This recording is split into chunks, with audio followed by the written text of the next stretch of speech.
കേൾപ്പിച്ചത്. ഹനാൻ ഷാനെ കുറിച്ചിട്ട് വ്ളോഗ് ബാക്ക്ഗ്രൗണ്ടിൽ ഓടുന്നുണ്ടാവും. ഓൻ്റെ വോയിസ് ആണ് അത്. നിങ്ങൾക്ക് ഹെഡ്ഫോൺ ഇട്ട് കേട്ടാൽ മനസ്സിലാവും. ഓൻ ഈ പറഞ്ഞ പോലെ ഓൻ്റെ ഈ പരിപാടി എന്ന് പറഞ്ഞു കഴിഞ്ഞാൽ ഈ പറഞ്ഞ ഓൻ നല്ല നന്മ പിന്നെ ഇതെല്ലാം കളിക്കുന്നുണ്ടല്ലോ.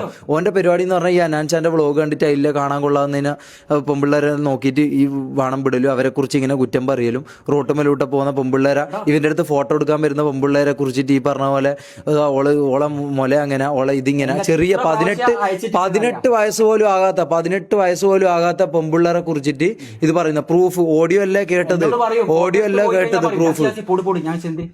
ഇൻസ്റ്റൈഡ് വാങ്ങാൻ നോക്ക്. ഇൻസ്റ്റൈഡ് ഓനക്ക് പോകാൻ മടിയായിരിക്കൂല, നമ്മളയക്കും. എടാ ഞാനോ 2-3 പ്രാവശ്യം ആ മാള് നേരത്തെ പോയി ഇതാക്കി. നമുക്കൊന്നും അധികം പോയിട്ട് പറയാൻ പറ്റൂല. എടാ അതുകൊണ്ട് വിശ്വസിക്കാൻ ഞാൻ ഒരു കാര്യം പറ്റേ 10 പേരെങ്കിൽ 10 പേര് ഗൈസ് നിങ്ങൾക്ക് വിശ്വസിക്കാൻ പറ്റുമെങ്കിൽ ആ ഓഡിയോ ഒന്നും കൂടി നിങ്ങൾ കേൾക്കുക. ഹനാൻ ചാനലിനെ കുറിച്ച് ഇവൻ പറയുന്ന കാര്യം ഞാൻ കേൾപ്പിച്ചു തന്നല്ലോ. ഹനാൻ ചാനലിനെ കുറിച്ച് ഇവൻ പറയും നമ്മളതിൽ ഇതുണ്ട്, മനസ്സിലായോ?